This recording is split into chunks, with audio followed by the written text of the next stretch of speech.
the first time Jack Logan saw Katherine Ellis. She was stepping off the westbound stagecoach in Manassa, Colorado, wearing a cream-colored traveling dress that had collected 3 days' worth of dust from the long journey, and he knew with absolute certainty that his life had just changed forever.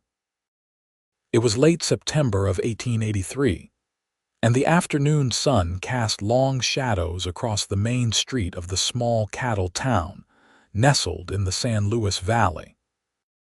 Jack had been leaning against the post outside the general store, waiting for a shipment of barbed wire that was supposed to have arrived on that very coach. Instead, what arrived was a woman with auburn hair pinned beneath a simple bonnet, green eyes that reflected the surrounding mountains, and an expression that seemed caught between hope and apprehension. He watched as she smoothed her skirts with trembling hands, then reached back into the coach to retrieve a worn leather traveling bag. She was alone, which struck him as unusual. Most women who came to Manassa either arrived with family or were mail-order brides being met by eager prospective husbands. Jack scanned the small crowd that had gathered to meet the stage, looking for whoever might be claiming this particular woman, and felt his stomach tighten when he saw Thomas Whitmore straightening his vest and running a hand through his oiled hair. Thomas Whitmore owned the largest ranch in the valley, thanks to his late father's shrewd business dealings and willingness to push smaller homesteaders off their claims through various means that skirted the edge of legality. He was 35 years old, wealthy, and considered himself entitled to the finest of everything. Apparently, that now included a mail-order bride from back east.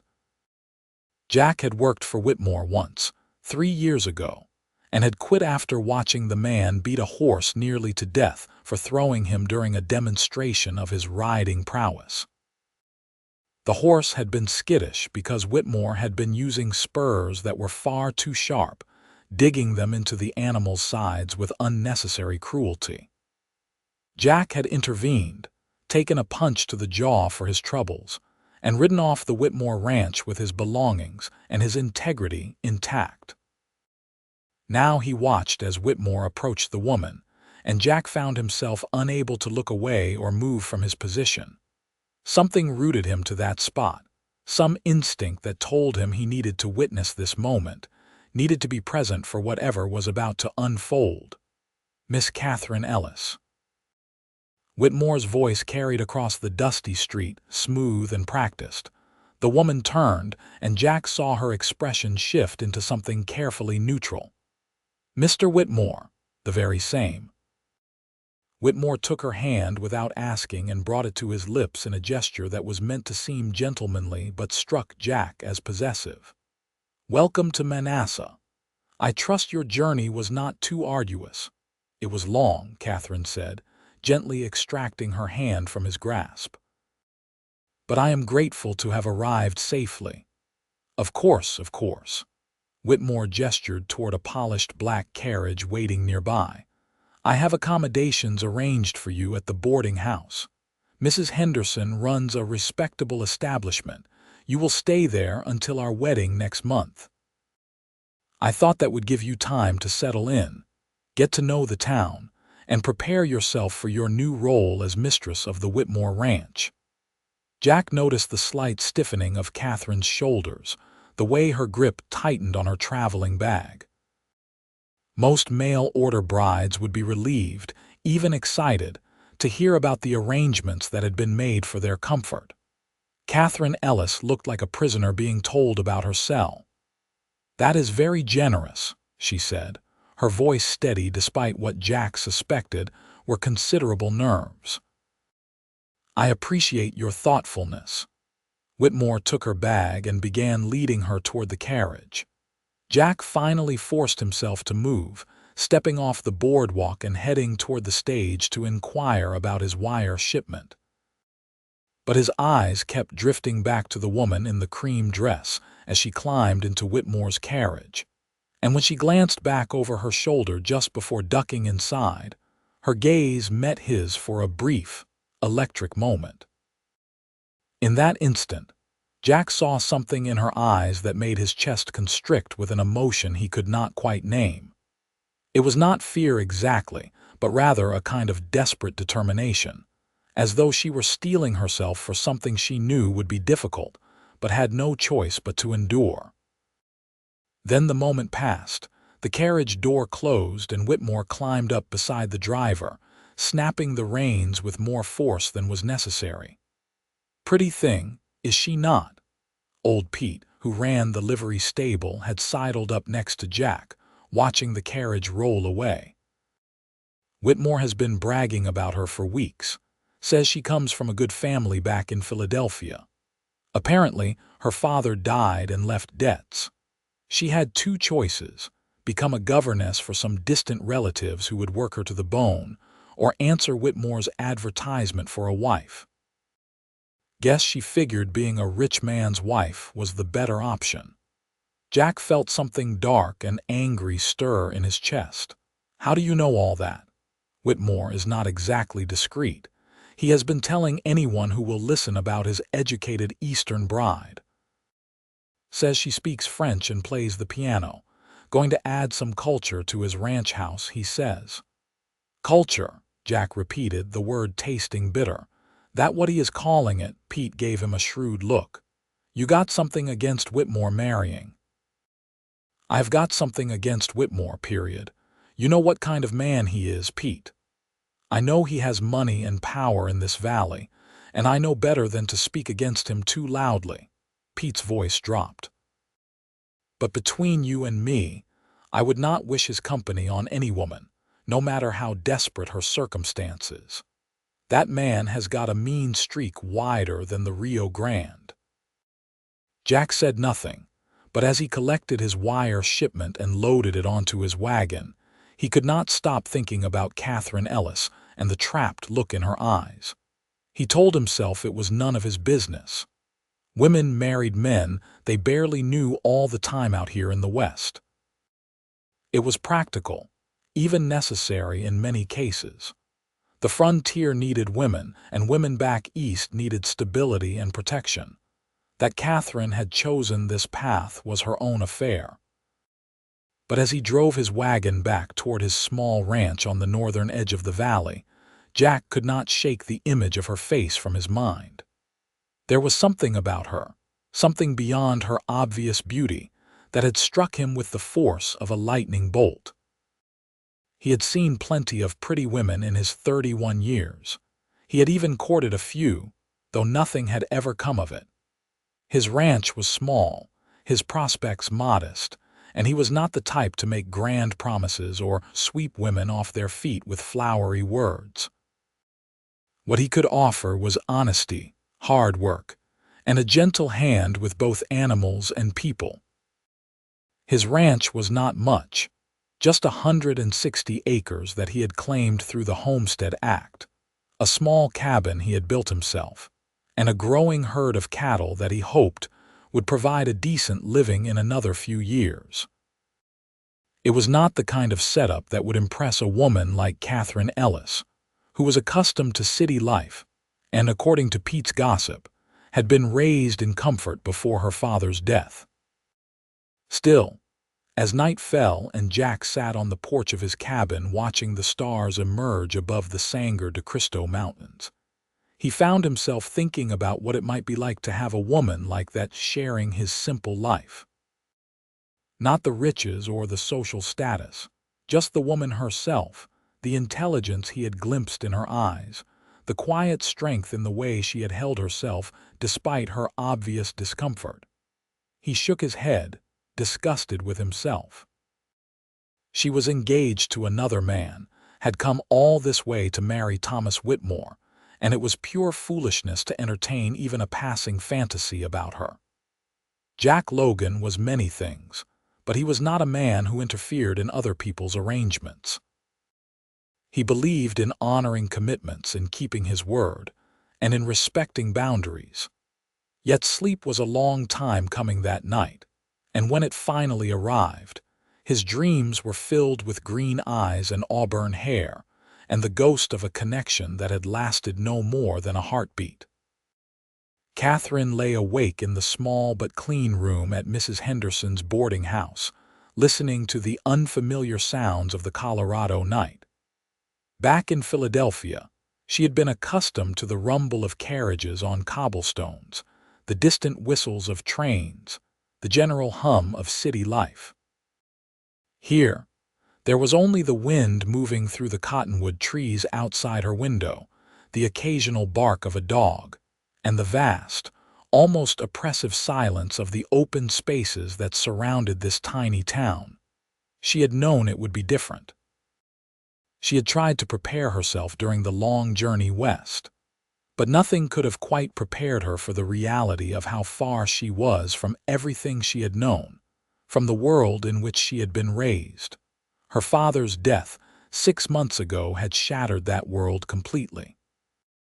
Edmund Ellis had been a professor of literature at the university, a kind and gentle man who had loved books more than money, and had possessed a naive trust in people that had ultimately been his downfall.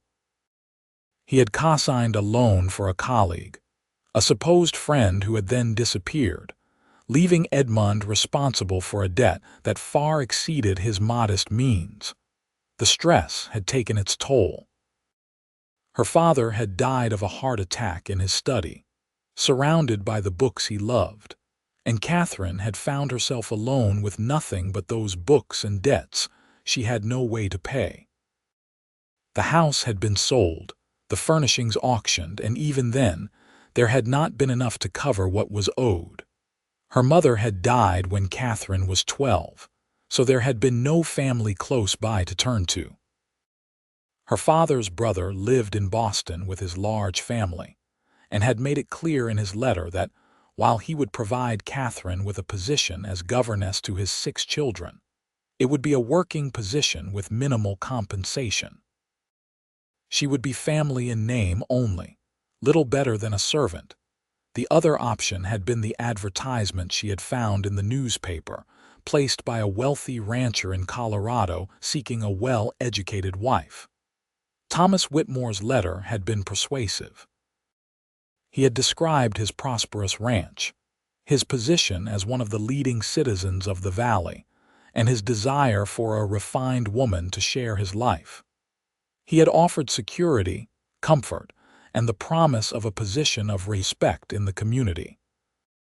What he had not mentioned in his letters was the cold calculation in his eyes when he looked at her, the way he touched her as though she were a possession he had purchased, the underlying current of cruelty she had sensed within moments of meeting him. But Katherine had made her choice, had used the money Whitmore had sent for her passage, and had traveled all this way. To back out now would be not only impractical but impossible. She had nowhere else to go, no other options available to her. She would marry Thomas Whitmore in a month's time, and she would make the best of it. Women had endured far worse throughout history. She could endure this. Yet as she finally drifted toward sleep, it was not Thomas Whitmore's face that appeared in her mind's eye. Instead, she found herself thinking about the cowboy she had glimpsed in the street when she had arrived. He had been leaning against a post outside the general store, tall and lean with dark hair that needed cutting and eyes that had seemed to see straight through her. Unlike Whitmore's calculating assessment, the cowboy's gaze had held something different. Recognition, perhaps, or maybe just curiosity. Whatever it had been, Katherine had felt it like a physical touch when their eyes had met. For just a moment, she had wanted nothing more than to climb back into that stagecoach and ride away from all of this. But that was the fantasy thinking that had no place in her current reality. She was 23 years old, alone in the world, and about to become Mrs. Thomas Whitmore, whether her heart was in it or not. The next morning, Katherine woke to find that Mrs. Henderson had prepared a substantial breakfast.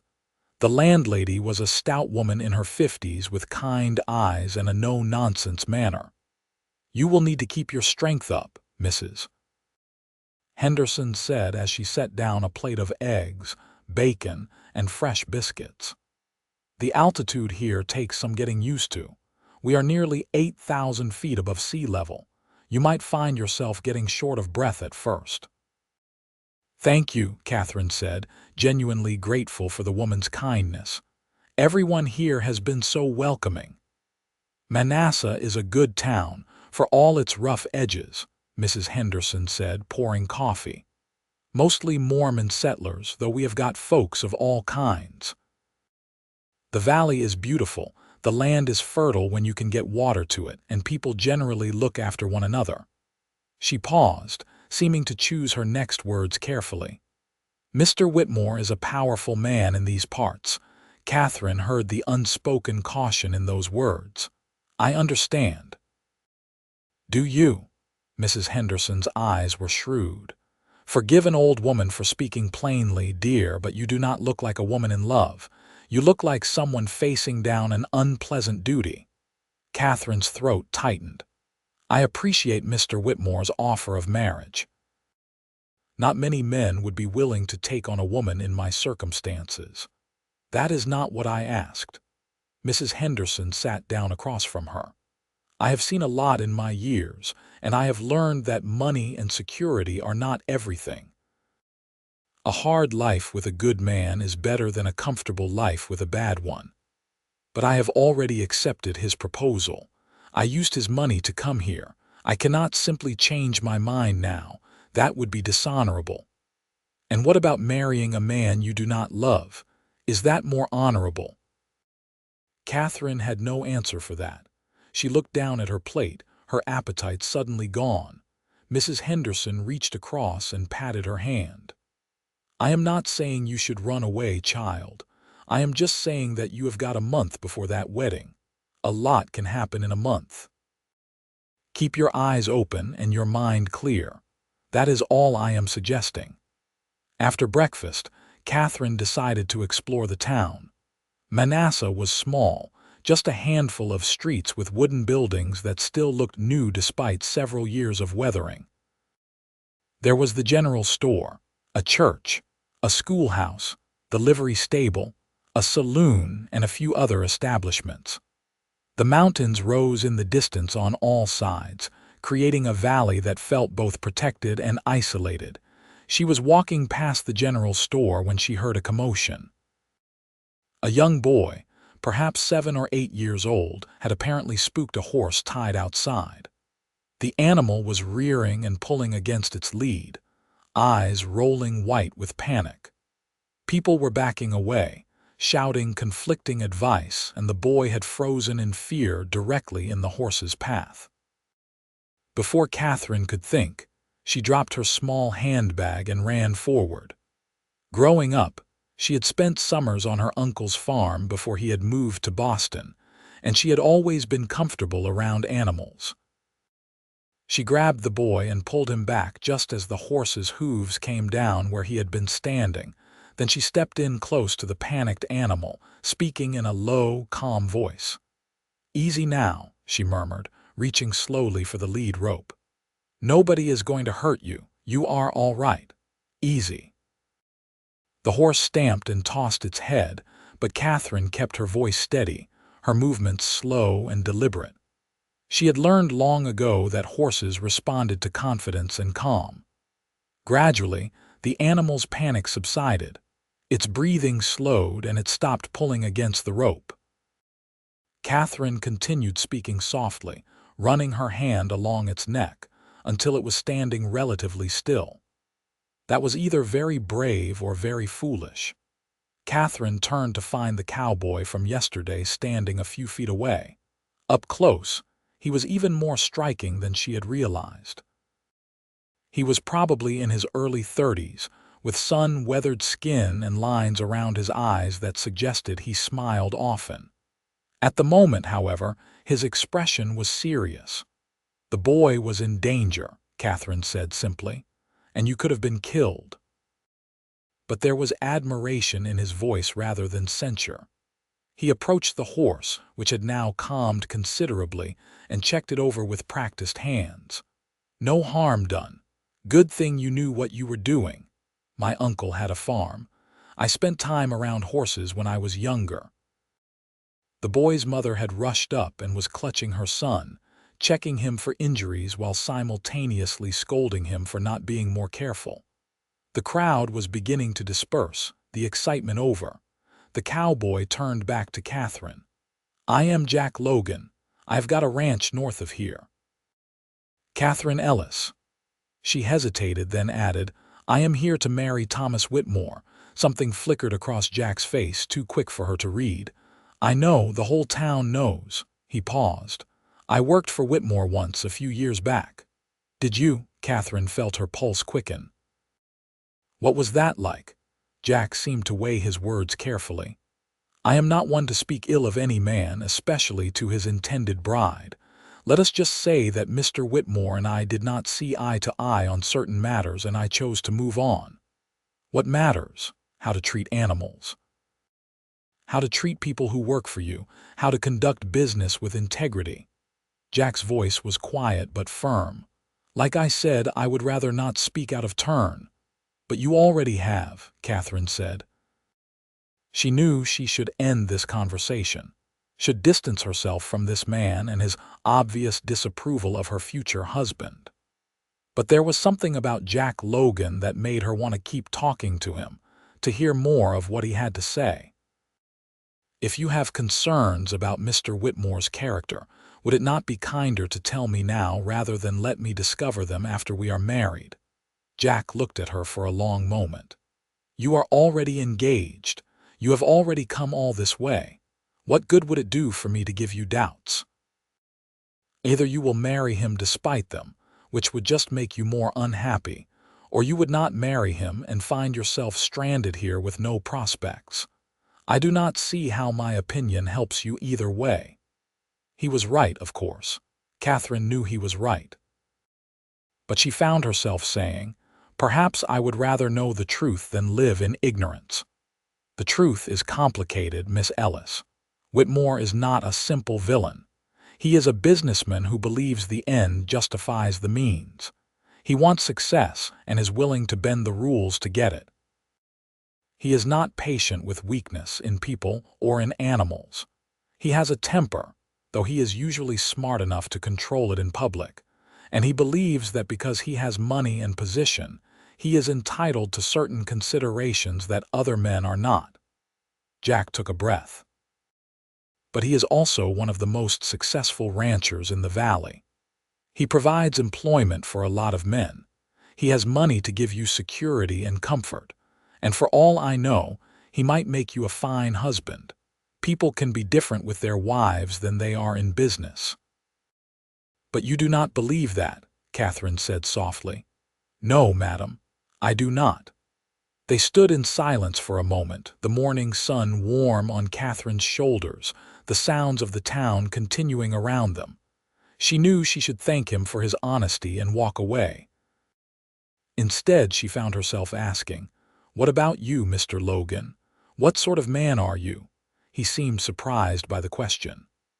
"I suppose I am the kind who tries to do right by people and animals, even when it costs me. I've got a small ranch that I am trying to build into something worthwhile. I am not rich, not by a long shot, but I sleep sound at night knowing I have not compromised my principles for profit." He gave a slight smile. "Some would say that makes me foolish rather than admirable. I would not say that." "What would you say?" Katherine considered. "I would say that integrity matters more than most people realize, and that compromise has its place, but there are some things that should never be compromised. Like marriage vows." "Like marriage vows," Katherine agreed quietly. "Then you intend to go through with it? Marry Whitmore, I mean." "I do not see what other choice I have, Mr. Logan. I have no money, no family to speak of, and no prospects if I were to back out now. Mr. Whitmore has honored his commitment to me. I must honor mine to him." Jack nodded slowly. "I understand. I just hope he understands how lucky he is." Before Katherine could respond to that, a woman's voice called out from down the street. "Mr. Logan, Jack, could you help me with something?" Jack tipped his hat to Katherine. "I should go. It was nice to meet you properly, Miss Ellis. I hope things work out for you. Thank you, Mr. Logan." She watched him walk away, feeling an odd sense of loss. This was ridiculous. She had known the man for all of 10 minutes. Yet there had been something in their conversation, in the way he looked at her and listened to her words, that had touched something deep inside her that she had thought long buried. Katherine retrieved her handbag and continued her walk through town, but her thoughts kept returning to Jack Logan and his honest brown eyes, and the way he had spoken about integrity, as though it were the most important thing in the world. Over the next week, Katherine settled into a routine of sorts. She helped Mrs. Henderson with various tasks around the boarding house, explored the town and surrounding area, and received daily visits from Thomas Whitmore, who was unfailingly polite and attentive in a way that felt carefully calculated rather than genuinely warm. He brought her gifts, a fine shawl, a book of poetry, a brooch that he pinned to her dress with hands that lingered just a moment too long on her shoulders. He talked about his plans for the ranch, for expanding his holdings, for the grand house he would build once they were married. He talked about the social position she would hold, the respect she would command as his wife. What he did not talk about was his feelings for her, or any interest in her feelings for him. He asked polite questions about her journey and her comfort at the boarding house, but he never asked about her father, her life in Philadelphia, her hopes or fears or dreams. It was as though he saw her as a beautiful object to acquire rather than a person to know. Katherine told herself this was normal. Many marriages, perhaps most marriages, were practical arrangements rather than love matches. Affection could grow over time. She did not need passion or romance. She needed security and stability, and Whitmore could provide both. But then, 3 days after their first meeting, she encountered Jack Logan again. She had taken to walking in the mornings before the day grew too warm, following the irrigation ditches that brought water from the Rio Grande to the fields around Manassa. The landscape was stark but beautiful, with the mountains rising on all sides and the valley floor stretching out in shades of gold and brown. She was standing beside one of the ditches, watching the water flow, when she heard hoofbeats approaching. Jack rode up on a handsome bay horse, leading a second horse behind him. When he saw Katherine, he reined in. "Miss Ellis, out for a walk." "Good morning, Mr. Logan." "Yes, I find the mornings peaceful." He dismounted, and she noticed he moved with an easy grace that spoke of years in the saddle. "This is good country for walking, long as you watch out for rattlesnakes and keep track of where you are. Easy to get turned around out here if you are not familiar with the landmarks. I have been staying close to the irrigation ditches. They lead back to town." Smart thinking. He paused, seeming to debate something with himself, then said, "I am heading up to check on some cattle in the higher pastures. If you would like to see more of the valley, you are welcome to ride along. I have got a gentle mare here that would be perfect for you." Katherine knew she should decline. It would not be proper to go riding alone with a man who was not her intended husband. But the prospect of spending more time with Jack, of seeing the valley from his perspective, was too tempting to resist. That would be lovely, she heard herself say. If Jack was surprised by her acceptance, he did not show it. He helped her mount the mare, a sweet-tempered gray with soft eyes, and then they set off together, riding north toward the mountains. "You handle a horse well," Jack observed after they had been riding for a while. "As I said, I spent time on my uncle's farm. I loved riding when I was younger. There was not much opportunity for it in Philadelphia." "What made you leave? Besides answering Whitmore's advertisement, I mean, what were your circumstances?"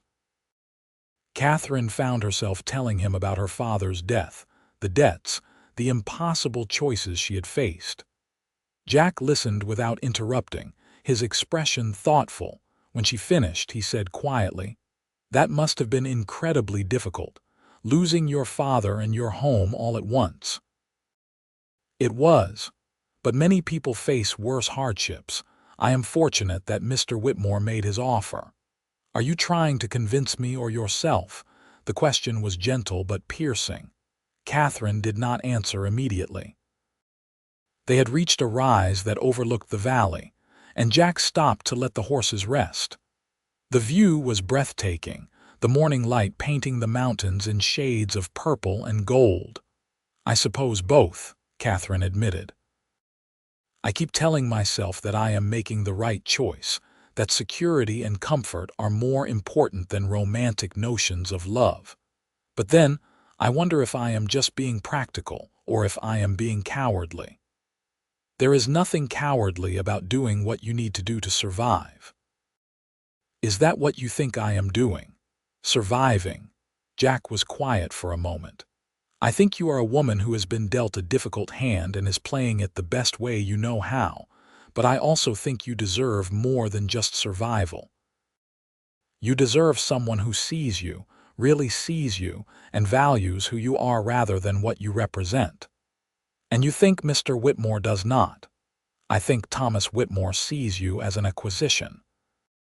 A beautiful, educated woman who will add prestige to his household and give him children to inherit his empire. That might be enough for some women, but I do not think it is enough for you. Katherine felt tears pricking her eyes. What I want does not matter. I have already made my choice. Choices can be unmade, not without consequences. I gave my word, Mr. Logan. My father raised me to honor my commitments, even when those commitments mean sacrificing your happiness. Happiness is not guaranteed in this life, but honor and integrity are things we can control. Jack turned to look at her directly. You sound like you are preparing yourself for a battlefield rather than a marriage.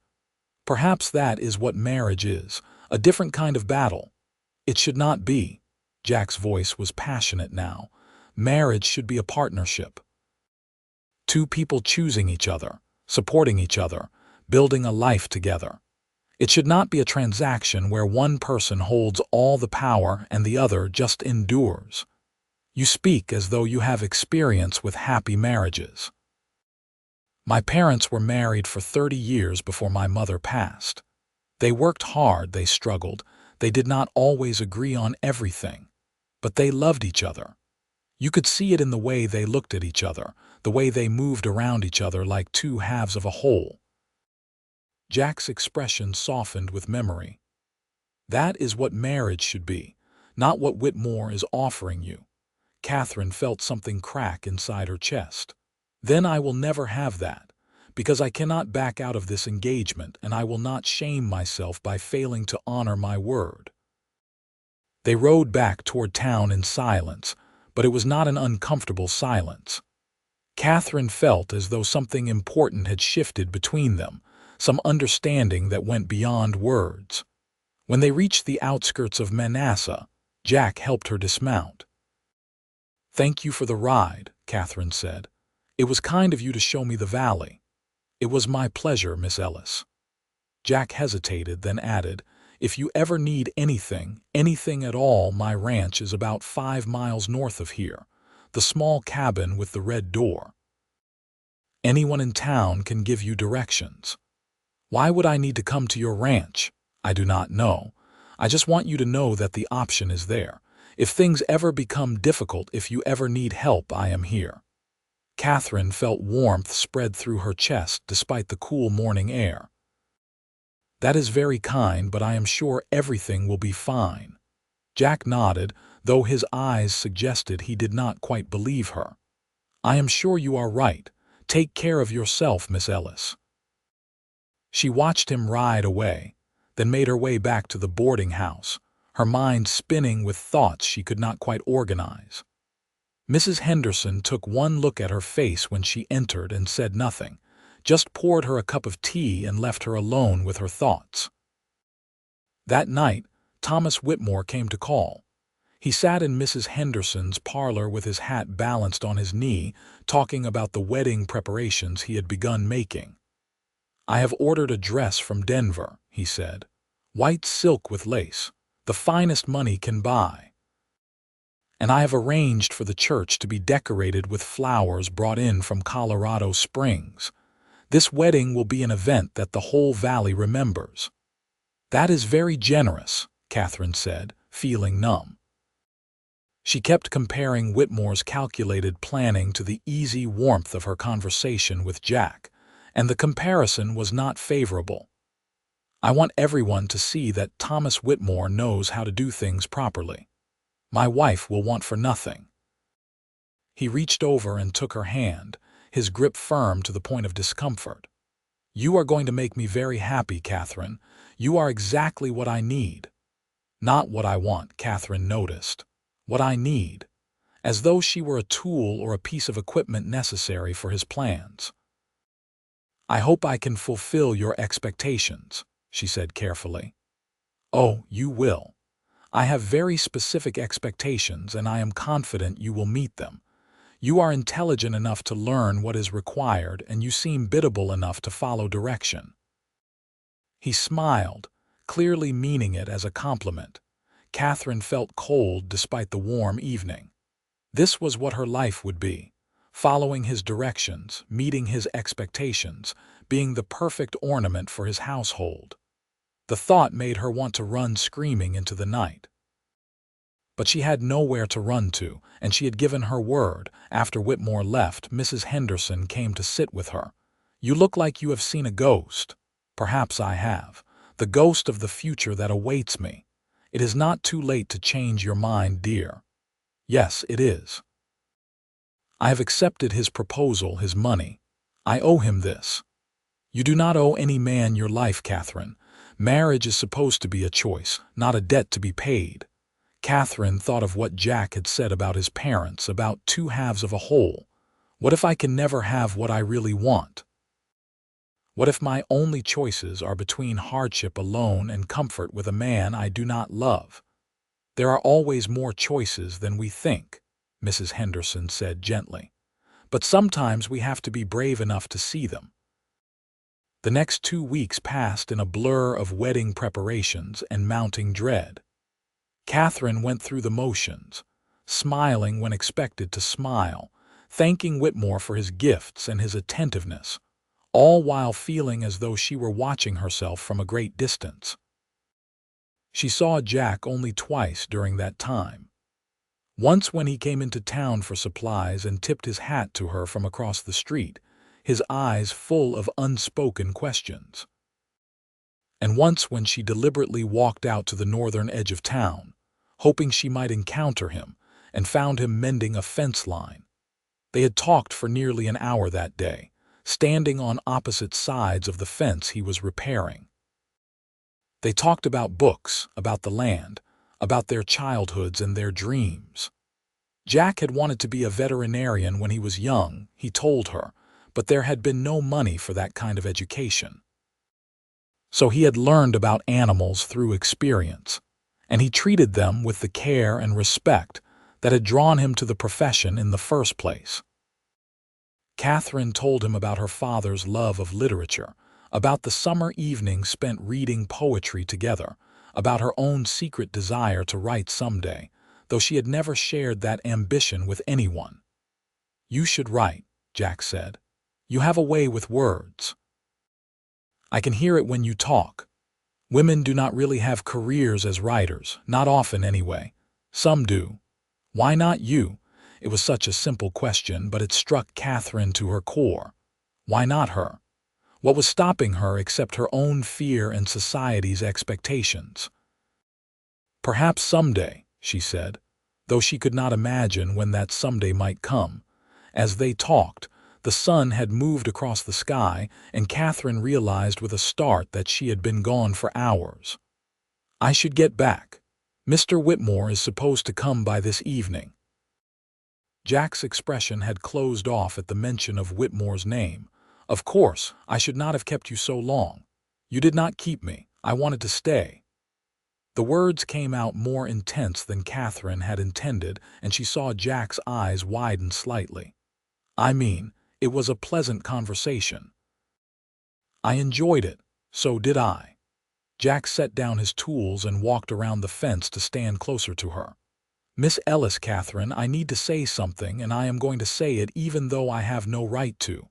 Catherine's heart was pounding. What is it? Do not marry him, please. I know you feel obligated. I know you think you have no other options, but there has to be another way. Work as a teacher. Take in sewing, anything. Just do not tie yourself to Thomas Whitmore for the rest of your life. He will make you miserable, and you deserve so much better than that. What I deserve does not matter, Mr. Logan. What matters is what I can actually have.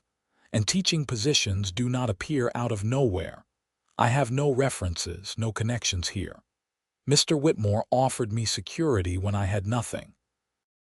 I cannot simply throw that away because the reality is less romantic than I might have hoped. Then what about this? Jack stepped closer, so close she could see the flecks of gold in his brown eyes. What about the way I cannot stop thinking about you?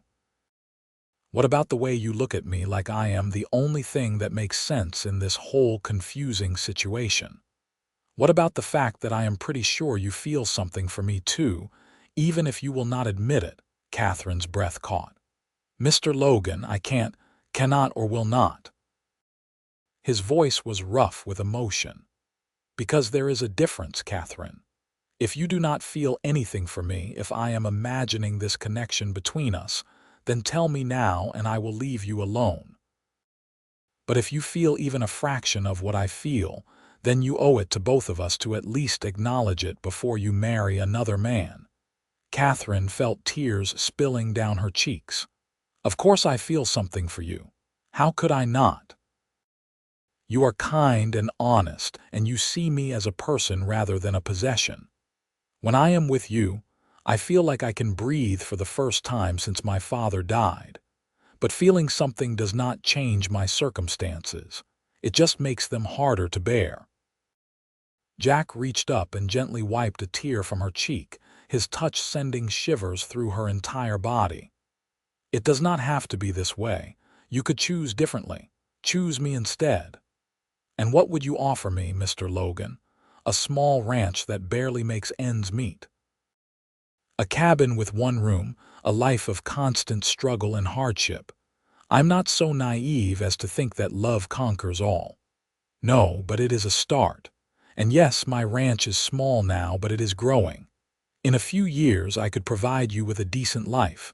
Maybe not luxury, but comfort, respect. A true partnership. Jack's voice was passionate. And I would never treat you the way Whitmore will. I would never see you as something I own or control. You would be my wife, my equal, my partner in everything. That sounds wonderful, Catherine whispered. It sounds like everything I could ever want, but it also sounds like a dream, Mr. Logan, and I need to live in reality. Then make it reality. Choose it. Choose me. For a long moment, Catherine allowed herself to imagine it. Saying no to Whitmore, accepting Jack's offer, building a life with this man who made her heart race and her spirit soar. It was intoxicating, terrifying, and completely impossible. I cannot, she said finally, pulling back from his touch. I gave my word.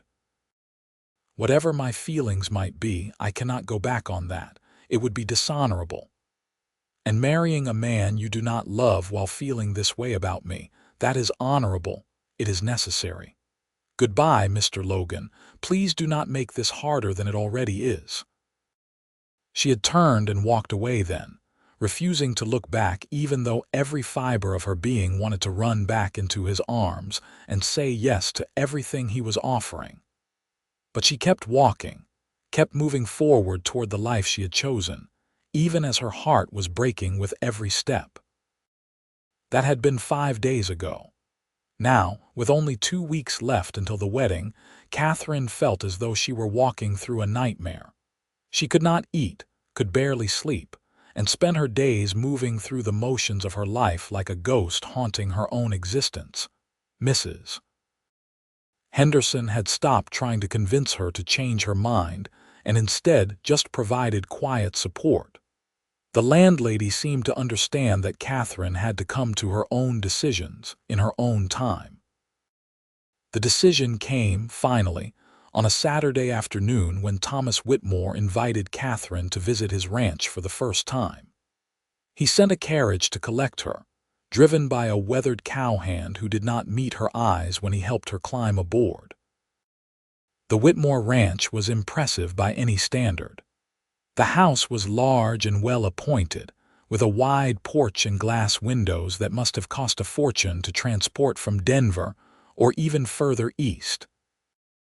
The barn and outbuildings were all in good repair, and she could see cattle grazing in the distance, more than she could count. Whitmore met her at the door, clearly proud to show off his domain. He walked her through the house, pointing out the fine furniture, the imported carpets, the chandelier in the dining room. Everything was expensive and tasteful, designed to impress. "This will all be yours to manage once we are married," Whitmore said. "I expect you to run the household efficiently and to entertain when I have business associates visiting. Can you handle that?"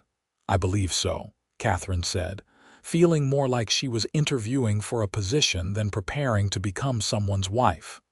"Good. I also expect you to dress appropriately, to reflect well on me in public, and to be available when I need you. My needs will come first, as is proper in a marriage. Do you understand?" Katherine felt ice forming in her stomach. "What exactly do you mean by available?" Whitmore gave her a look that made her skin crawl. "I mean that, as my wife, your body belongs to me. I will expect you to fulfill your marital duties without complaint. Is that going to be a problem?" Everything in Katherine recoiled at the coldness in his voice, the sense of ownership he was asserting over her even before the wedding. This was not a man who would ever love her or treat her as an equal. This was a man who had purchased what he considered a beautiful breeding animal to produce heirs for his empire. "I see," she managed to say. "I hope you do. I have invested considerably in you, Katherine. The money for your passage, your room and board, the wedding preparations. I expect a return on that investment." That was the moment Katherine knew with absolute certainty that she could not go through with this marriage. Whatever the cost, whatever hardships she would face, she could not spend the rest of her life as Thomas Whitmore's possession. But she was careful not to let her realization show on her face. "Thank you for showing me the house," she said calmly. "It is very impressive. It should be. It represents years of hard work and smart business decisions." Whitmore walked her back to the carriage. "I will see you tomorrow evening. We are dining with the mayor and his wife. Wear something appropriate." The ride back to town felt like an escape. Katherine's mind was racing, trying to figure out what to do next. She could not simply disappear. Whitmore would come after her, and she had no money for passage back east even if she wanted to return to Philadelphia. She needed help, needed someone she could trust. She needed Jack Logan. The decision made, Katherine waited until nightfall. She told Mrs. Henderson she was going to bed early with a headache, then slipped out the back door of the boarding house and made her way through the darkened streets to the livery stable. Old Pete was still there, settling the horses for the night. He looked surprised to see her. "Miss Ellis. It is a bit late for a visit to the stables." "I need a horse," Katherine said. "I need to ride out to Jack Logan's ranch. It is urgent." Pete studied her face in the lamplight.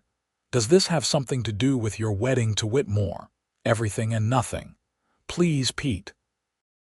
I will pay you back somehow, I promise. But I need to get to Jack's ranch tonight." Pete was quiet for a long moment, then nodded. "I will saddle you a horse, but I am coming with you. It is not safe for a woman to ride alone at night, and if something happened to you, I would never forgive myself." Katherine wanted to argue but recognized the wisdom in his words. "Thank you." 20 minutes later, they were riding north through the darkness, the lights of Manassa fading behind them. The mountains were black shapes against a sky blazing with stars, and the air was crisp and clean. Katherine had never felt more awake, more alive, more terrified in her entire life. They reached Jack's cabin after about an hour. Light glowed from the windows and smoke drifted from the chimney. Pete rode up to the door and called out, "Jack Logan, you have got a visitor." The door opened and Jack appeared, looking puzzled. Then he saw Katherine and his expression shifted to immediate concern. He was at her side in seconds, helping her down from the horse. "Katherine, what is wrong? What happened?" "I need to talk to you," she said. "I need your help." Jack looked at Pete, who said, "I will wait out here, give you two some privacy, but I am not leaving until I know she is safe." "Come inside," Jack said, leading Katherine into the cabin.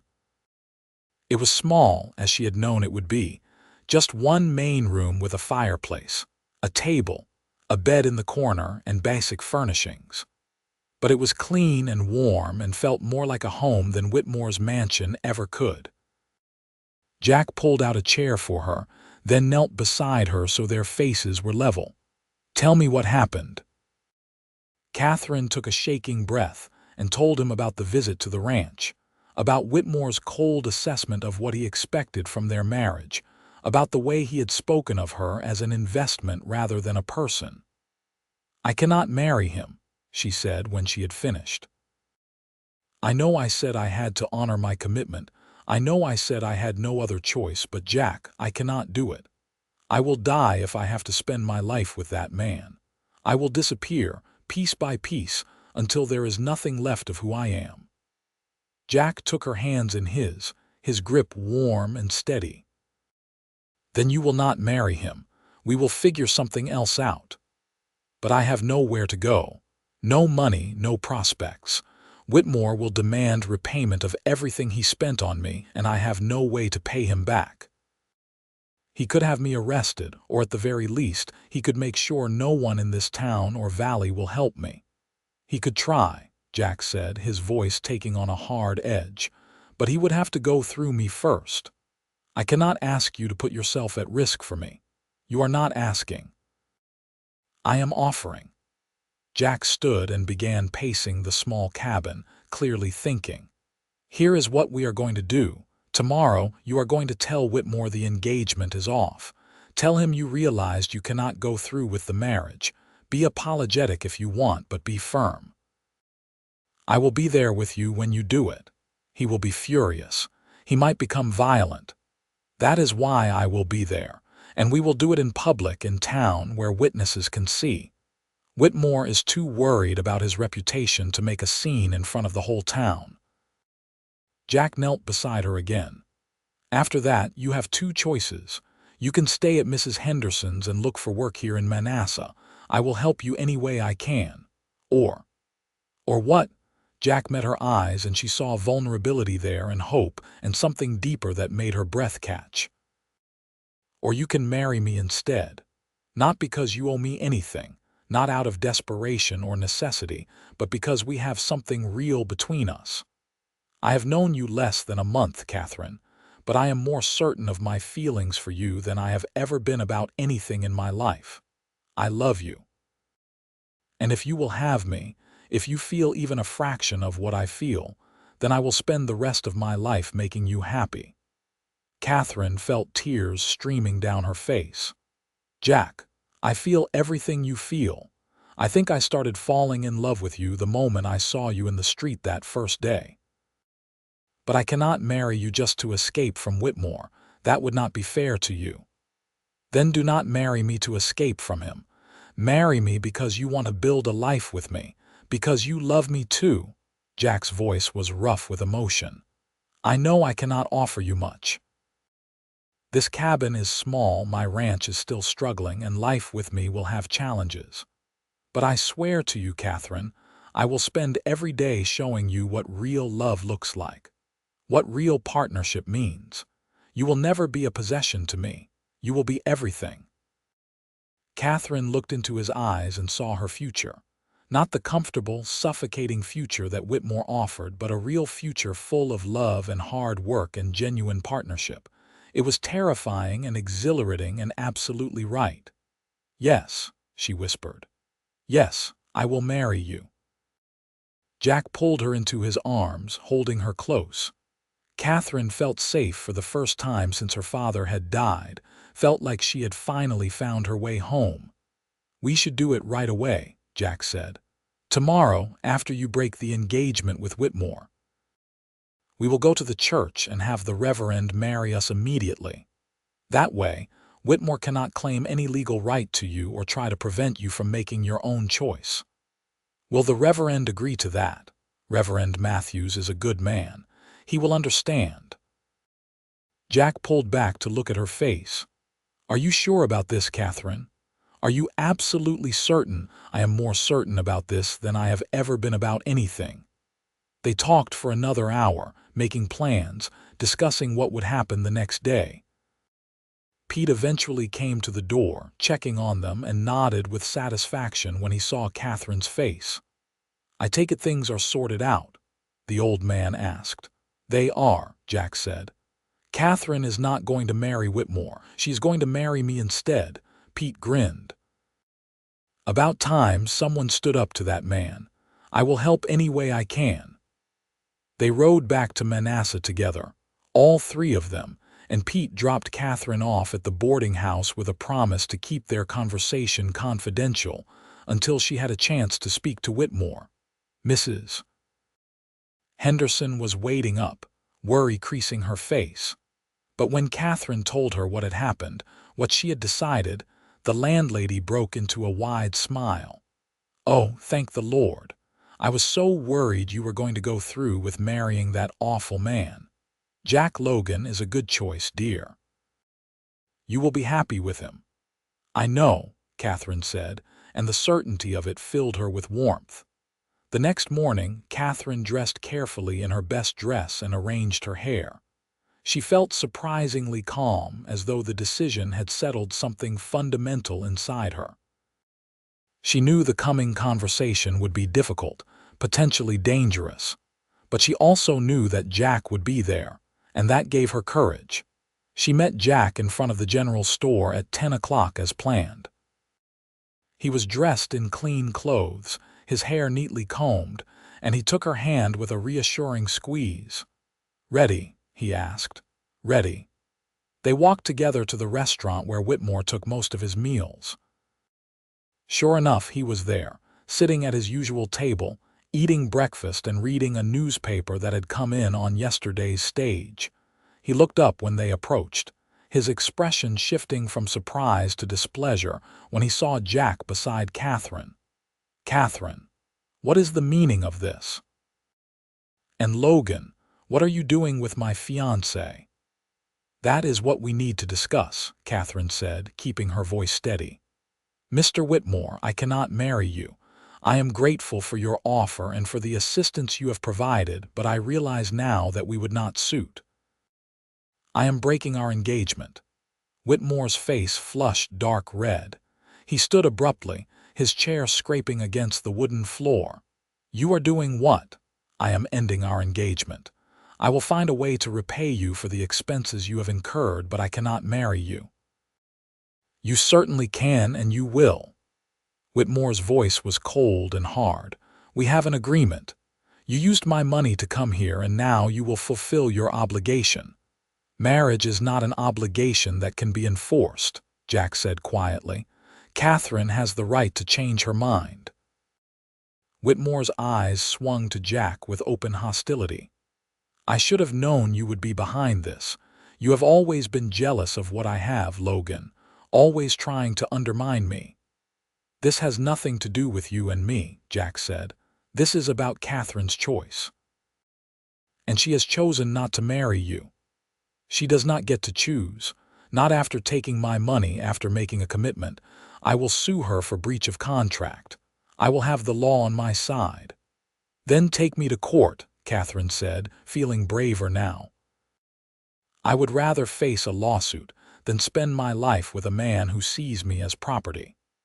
Whitmore took a step toward her, his hand raising as though to strike. But Jack moved between them with the fluid grace of a man accustomed to dealing with danger. Do not even think about it, Jack said, his voice low and dangerous. You lay one finger on her, and I will make sure everyone in this valley knows exactly what kind of man Thomas Whitmore really is. You have no idea what you are doing, Whitmore hissed. I own half this valley. I can destroy you with a word. Maybe, but I sleep well at night, and I do not think you can say the same. By now, everyone in the restaurant was watching.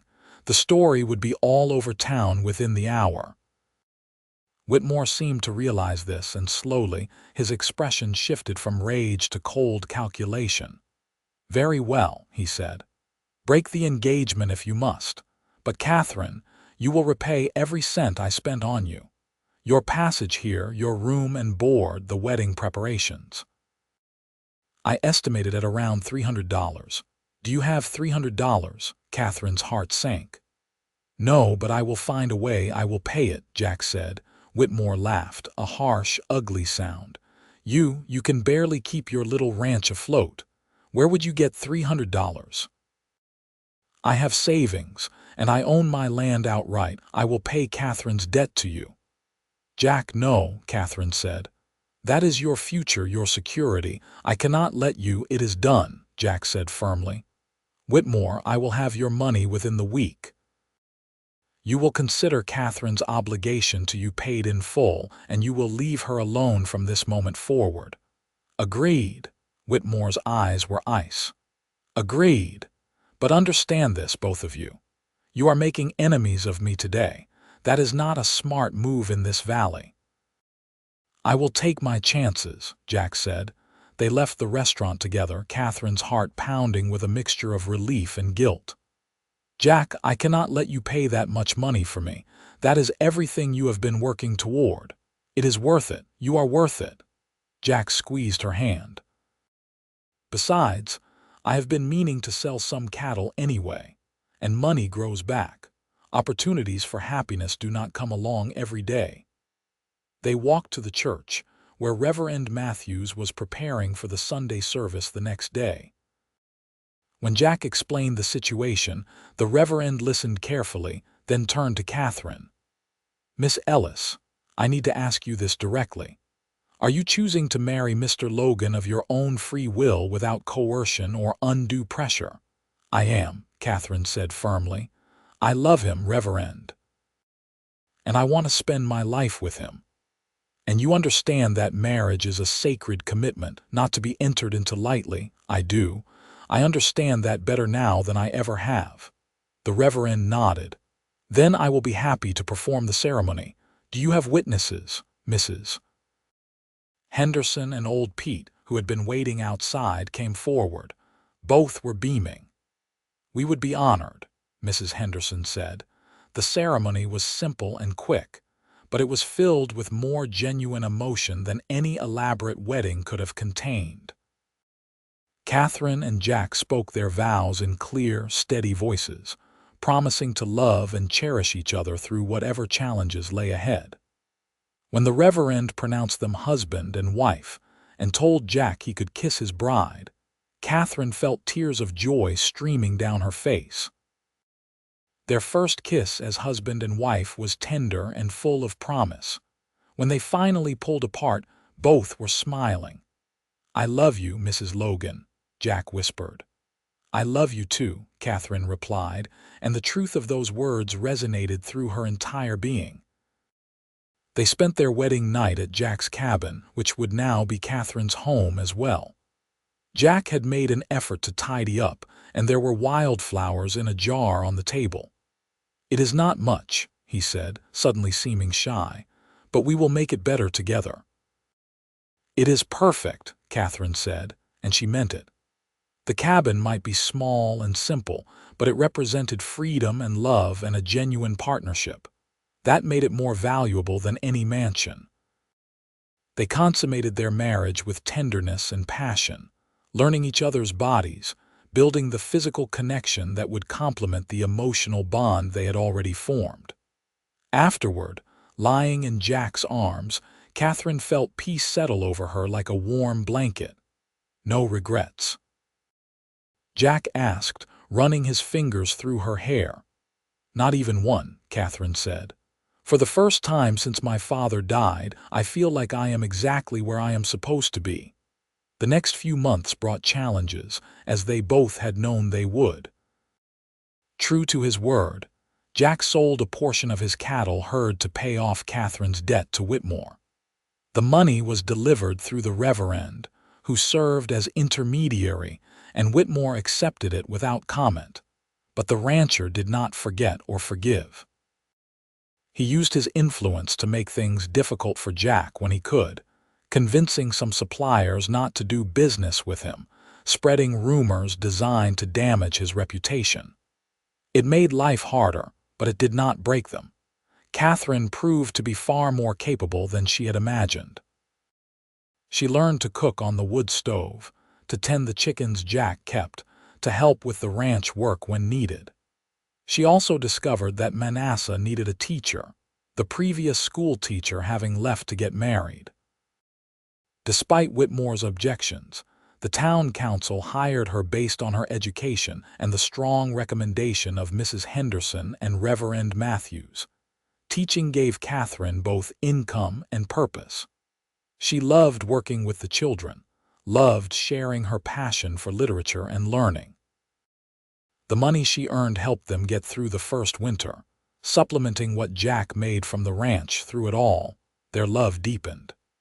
Jack was everything he had promised to be, kind, supportive, treating her as an equal partner in every decision. They talked about everything, from ranch management to books to their dreams for the future. They laughed together, worked together, and held each other through the difficult moments. One night in early December, as they sat by the fire after supper, Jack pulled Katherine close. "I have been thinking," he said. "Come spring, I want to start building us a proper house. Nothing fancy, but bigger than this cabin. Multiple rooms, glass windows, a real kitchen for you. Jack, I know we do not need it, but I want to build it anyway. I want to build you a home worthy of the woman you are." Katherine kissed him softly. "I already have a home worthy of who I am, because it is wherever you are." As winter settled over the valley and snow covered the mountains, Katherine reflected on how much her life had changed in just a few months. She had come to Manassa prepared to sacrifice her happiness for security, had been ready to settle for a loveless marriage just to survive. Instead, she had found real love, genuine partnership, and a life that, while not easy, was authentic and fulfilling. She thought about how close she had come to marrying Whitmore, and the thought made her shudder. If she had gone through with it, if she had not found the courage to choose differently, she would have lost everything that made her who she was. Jack noticed her shiver and pulled a blanket around her shoulders. "Cold? No, just thinking about how lucky I am." "I am the lucky one," Jack said. "The day you stepped off that stagecoach, my whole world changed. I saw you, and I knew I could not look away. Even when it seemed impossible, even when you were engaged to another man, I could not stop hoping that somehow we would find our way to each other." "We almost did not," Katherine said quietly. "I almost let honor and obligation trap me in a terrible situation. But you did not. You were brave enough to choose love over security, happiness over comfort. That took real courage, Katherine. I could not have done it without you. Knowing you were there, knowing someone saw me as I truly am and loved me anyway, that gave me the strength to walk away from Whitmore." They sat in comfortable silence, watching the fire, each lost in their own thoughts. Finally, Katherine said, "Jack, what do you think our life will look like in 10 years? 20, Jack considered. "I think we will have built that house I mentioned. Maybe expanded the ranch, built up the herd. I think you will still be teaching if that is what you want. Maybe writing those stories you talked about. I think we will have children if we are blessed that way. And I think we will still be sitting by the fire like this, grateful for each other and the life we have built together." "That sounds perfect," Katherine said, and she could see it so clearly. the future unfolding before them like a map. Not easy, not without struggles, but full of love and purpose and genuine happiness. Spring came, and with it, Jack began building the new house. It was slow work, done in the evenings after his ranch duties were complete and on Sundays after church. Katherine helped when she could, holding boards steady, mixing mortar, painting. It felt symbolic, building something together from the ground up, creating a home with their own hands. The town gradually came to accept their marriage, despite Whitmore's continued opposition. Katherine's work as a teacher earned her respect, and Jack's reputation as an honest man who treated people fairly served him well. Slowly, the suppliers who had refused to work with him began to reconsider. New friendships formed. Mrs. Henderson became like a mother to them both, frequently inviting them to dinner and offering advice on everything from recipes to dealing with difficult neighbors. Old Pete helped with the house construction when his duties at the livery allowed. Reverend Matthews and his wife became close friends, sharing meals and long conversations about faith, life, and the challenges of building a community in this rugged land. Even some of Whitmore's former allies began to question his version of events as they got to know Jack and Katherine. It became clear that Katherine had not acted capriciously or cruelly, but had simply refused to enter into a marriage that would have made her miserable. And Jack's willingness to pay her debt to Whitmore demonstrated his integrity rather than any impropriety. Whitmore himself remained bitter and hostile, but his power over them diminished over time. He could not force them out of the valley, could not prevent them from building their life together, and eventually, he seemed to realize that his energy was better spent elsewhere. He married a widow from Denver the following year, a quiet woman who seemed intimidated by him. Katherine felt sorry for her, but also recognized that some lessons had to be learned through experience. In August of 1884, nearly a year after Katherine had first arrived in Manassa, the new house was finally completed. It was not large or fancy, but it had 3 bedrooms, a proper kitchen, a parlor with space for the piano that Katherine had mentioned missing, and windows that let in the morning light. Jack carried her across the threshold, both of them laughing, and they christened every room before the day was through. That night, as they lay in their new bedroom looking up at the ceiling Jack had carefully planed and fitted, Katherine felt tears of gratitude welling up. "What is wrong?" Jack asked, concerned. "Nothing is wrong. Everything is so right it almost hurts. A year ago I thought my life was over. I thought I would have to settle for survival rather than happiness. And now I have this beautiful home, work that I love, and you, most of all you." Jack pulled her close. "I know what you mean. Sometimes I wake up and cannot believe you are really here, that you actually chose me." "I will always choose you," Katherine whispered. In October, Katherine realized she was pregnant. The news filled her with a mixture of joy and anxiety.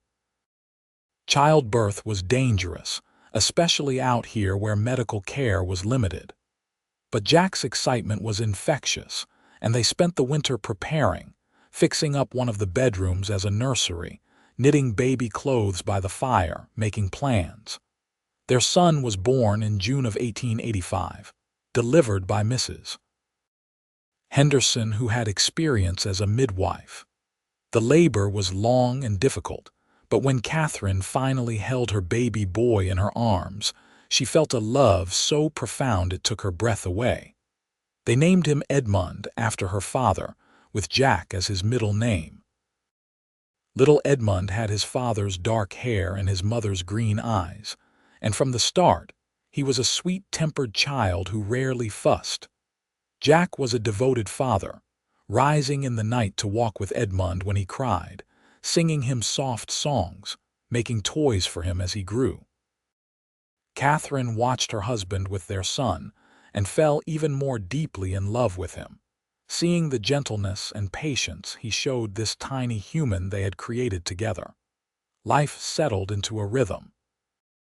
Katherine took time off from teaching after Edmund was born, but when he was 6 months old, she arranged for Mrs. Henderson to watch him during school hours and return to the classroom.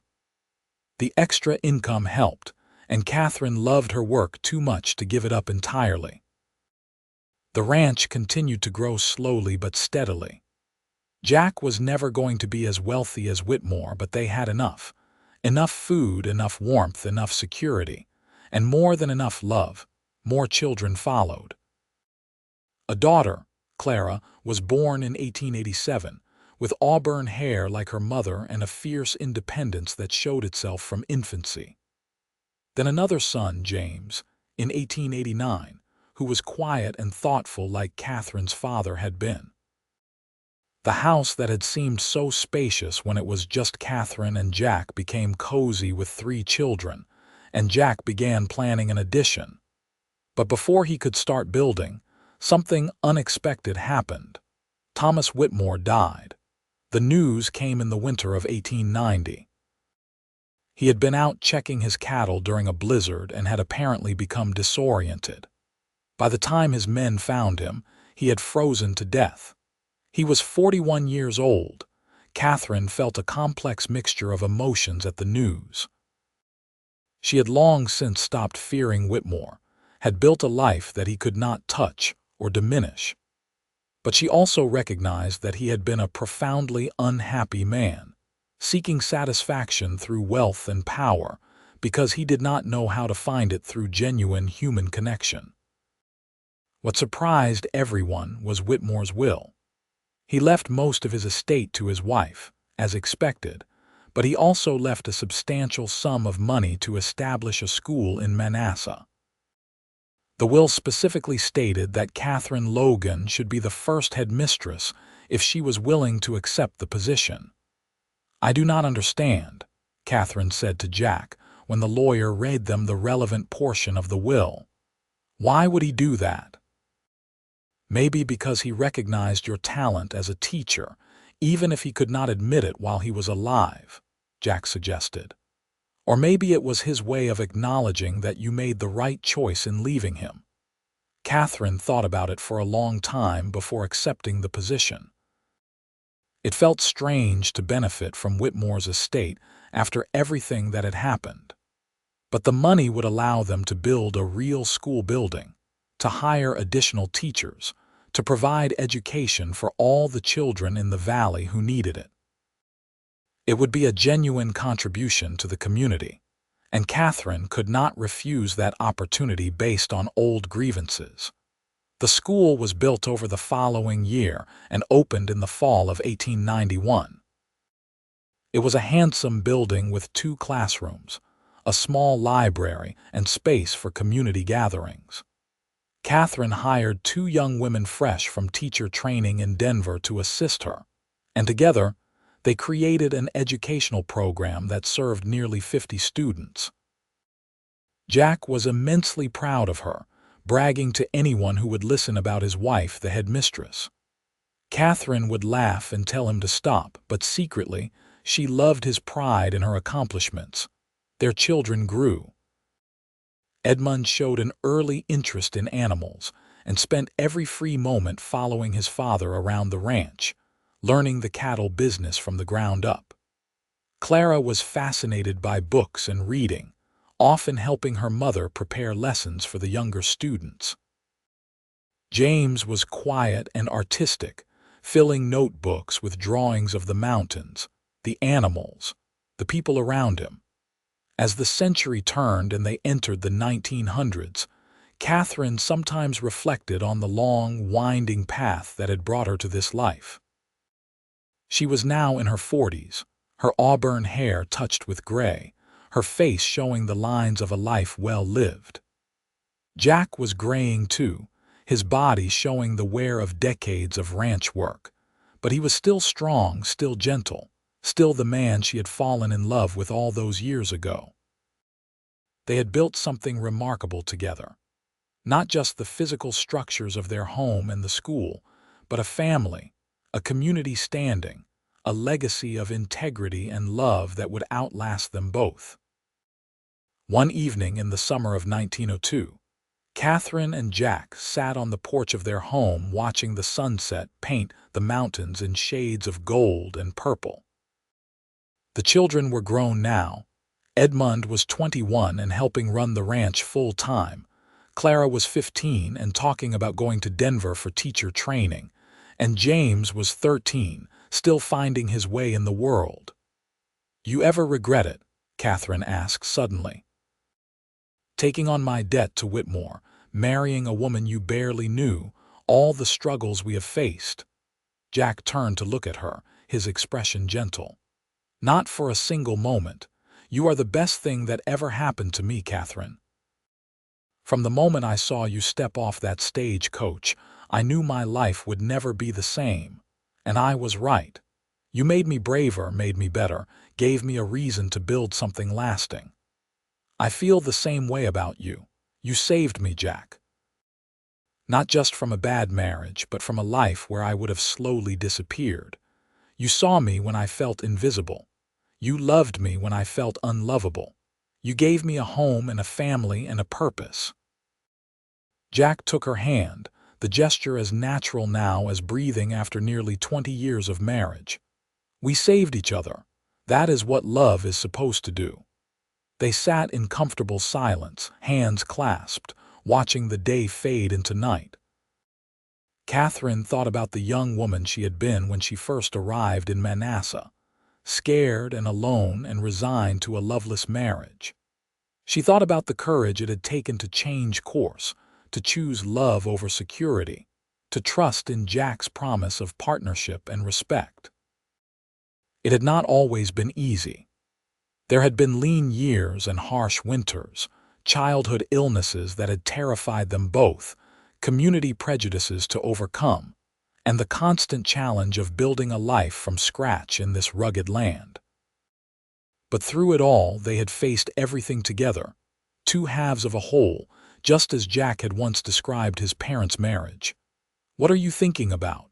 Jack asked. "About how grateful I am, about how different my life would have been if I had married Whitmore, about how one moment of courage changed everything."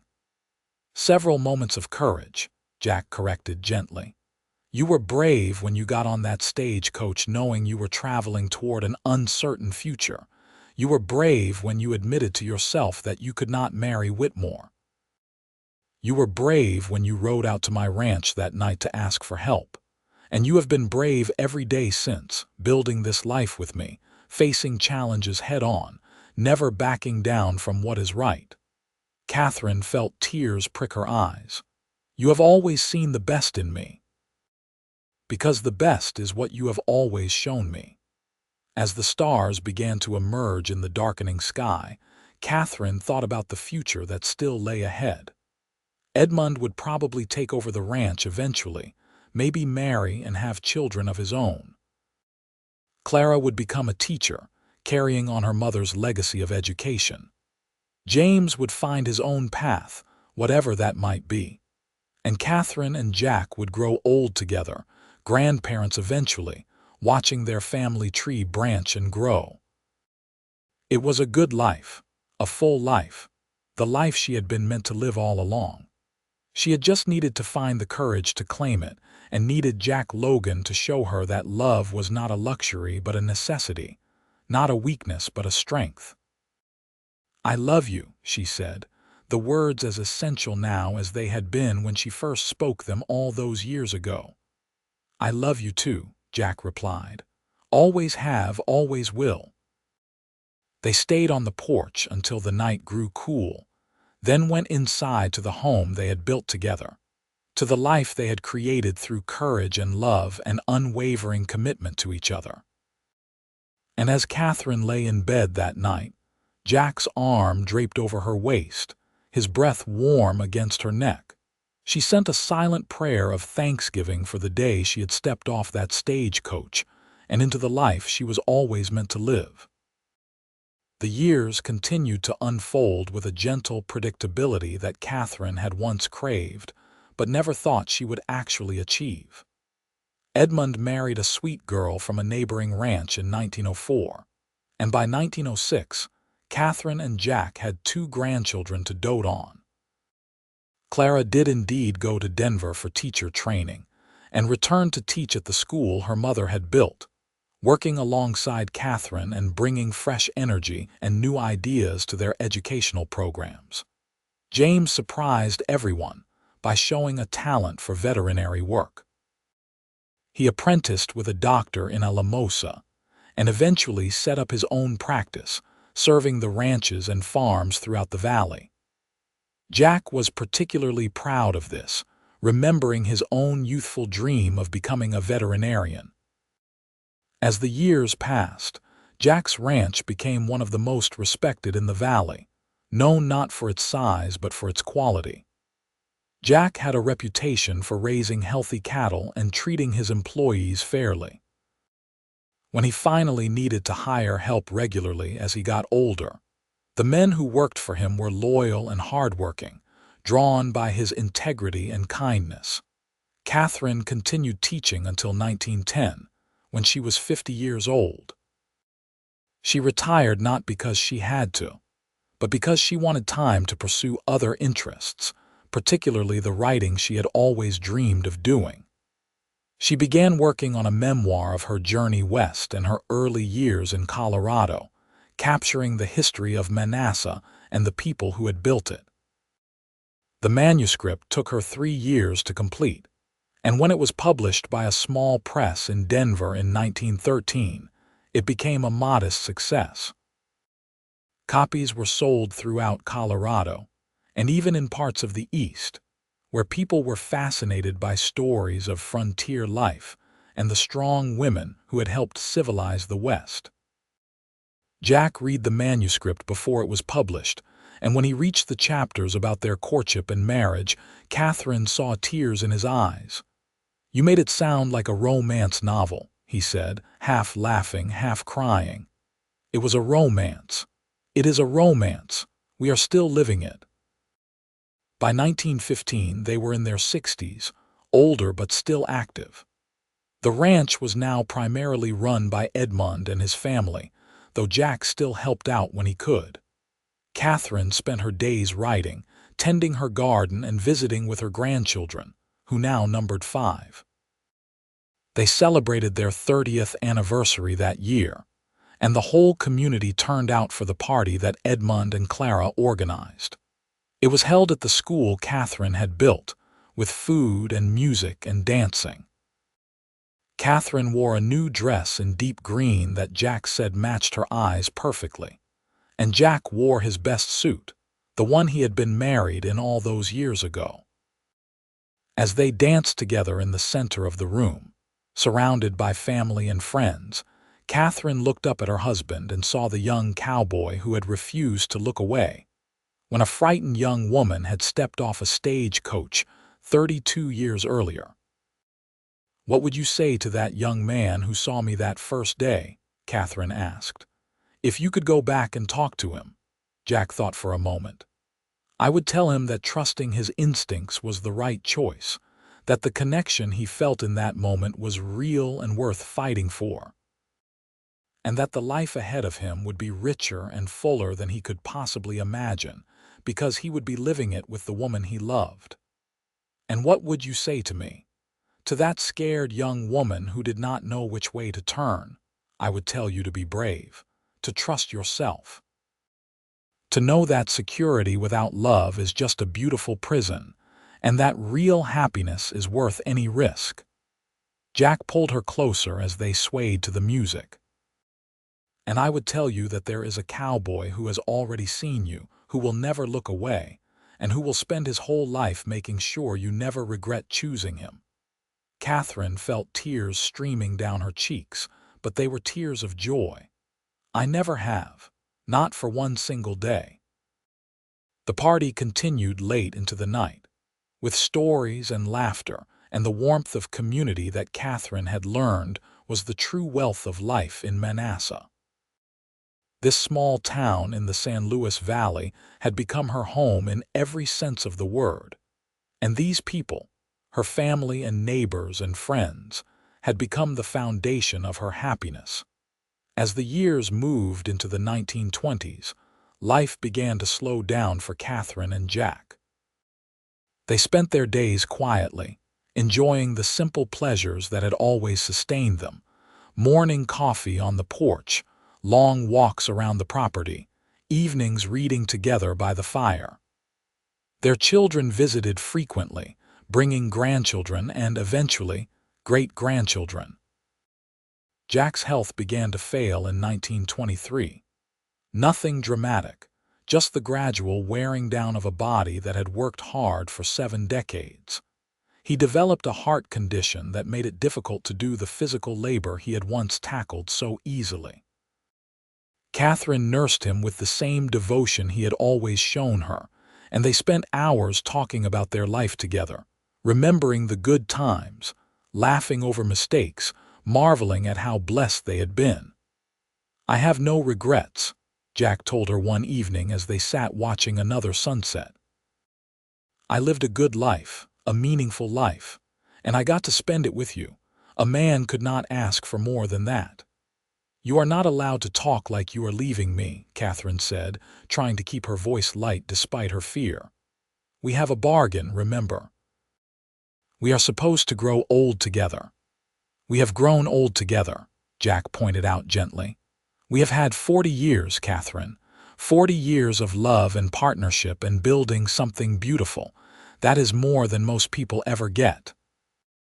Katherine knew he was right, but the thought of losing him was unbearable. He had been her anchor, her partner, her greatest love. The idea of facing even a single day without him felt impossible. But Jack rallied, his health stabilizing over the following months. They celebrated their 40th anniversary in 1915, surrounded by an even larger gathering of family. They now had 7 grandchildren and 2 great-grandchildren, a legacy of love that extended far beyond themselves. Through it all, through the health scares and the advancing years, their love never wavered. If anything, it deepened, growing richer with each shared experience, each challenge overcome, each quiet moment of contentment. As they moved through the rest of the 1920s, Katherine and Jack became beloved figures in Manassa. They were the couple everyone pointed to as an example of what marriage should be. Proof that love could endure through decades and difficulties, that partnership was possible, that choosing with the heart rather than the head could lead to genuine happiness. Katherine continued to write, publishing several more books about frontier life and the history of the San Luis Valley. Jack's ranch, now fully managed by Edmund, continued to prosper, and the Logan name was respected throughout Colorado. In 1928, on a beautiful September afternoon that reminded Katherine of the day she had first arrived in Manassa, 45 years earlier, she and Jack sat on their porch watching their great-grandchildren play in the yard. The mountains rose in the distance, eternal and unchanging, and the valley spread before them like a patchwork quilt of fields and ranches and dreams realized. "You remember the first time you saw me?" Katherine asked. "Every detail," Jack said. "You were wearing a cream-colored dress, and you looked scared but determined, and I thought you were the most beautiful thing I had ever seen. I saw you too, leaning against that post, watching everything. And for just a moment when our eyes met, I thought maybe there was another way, another possibility." Katherine smiled at the memory. "I am so glad you refused to look away. How could I? You were my future. I just had to wait for you to realize it too." They sat in comfortable silence, hands clasped, watching the sun paint the mountains in shades of gold and purple, just as they had done thousands of times before. And Katherine felt a profound sense of peace, of completion, of a life well lived and a love that had transformed everything. Their story had started with a frightened young woman stepping off a stagecoach and a cowboy who had seen her first and refused to look away. It had unfolded through courage and choice, through love and partnership, through the daily decisions to honor their commitment to each other even when things got difficult. And it would end, someday, the way all stories end. But the legacy they had built, the love they had shared, the family they had created, and the example they had set would continue long after they were gone. For now, though, they were still here, still together, still in love after more than 4 decades. Still watching sunsets from their porch, still holding hands, still grateful for the day when Katherine Ellis had been meant for another man. But Jack Logan had seen her first and changed both their destinies forever.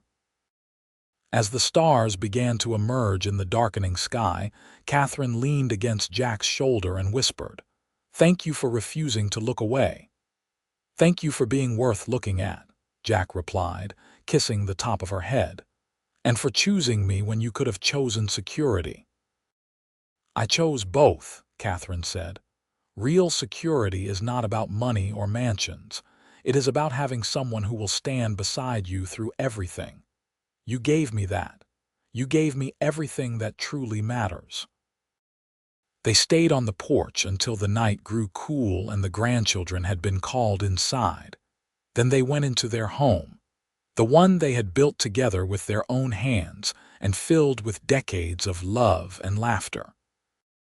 And as they prepared for bed, moving around each other with the ease of long familiarity, they both knew that they were exactly where they were meant to be, living the life they were meant to live, with the person they were meant to love. That night, as Katherine drifted off to sleep in the arms of the man who had changed her entire world, she sent one final prayer of thanksgiving into the universe. For courage when she had needed it most, for love when she had almost given up on it, and for Jack Logan, the cowboy who had seen her first and refused to look away, giving her the greatest gift of all. A life filled with authentic love, genuine partnership, and the kind of happiness that comes from choosing with both heart and soul. And in the morning, when she woke to find Jack beside her, his hand still holding hers even in sleep, she knew that their story was not over yet. There were still sunsets to watch together, still grandchildren to spoil, still quiet moments of contentment to savor. Their love story, which had begun so unexpectedly on a dusty Colorado afternoon in 1883, would continue for as long as they both drew breath, a testament to the transformative power of genuine love and the courage to choose it above all else.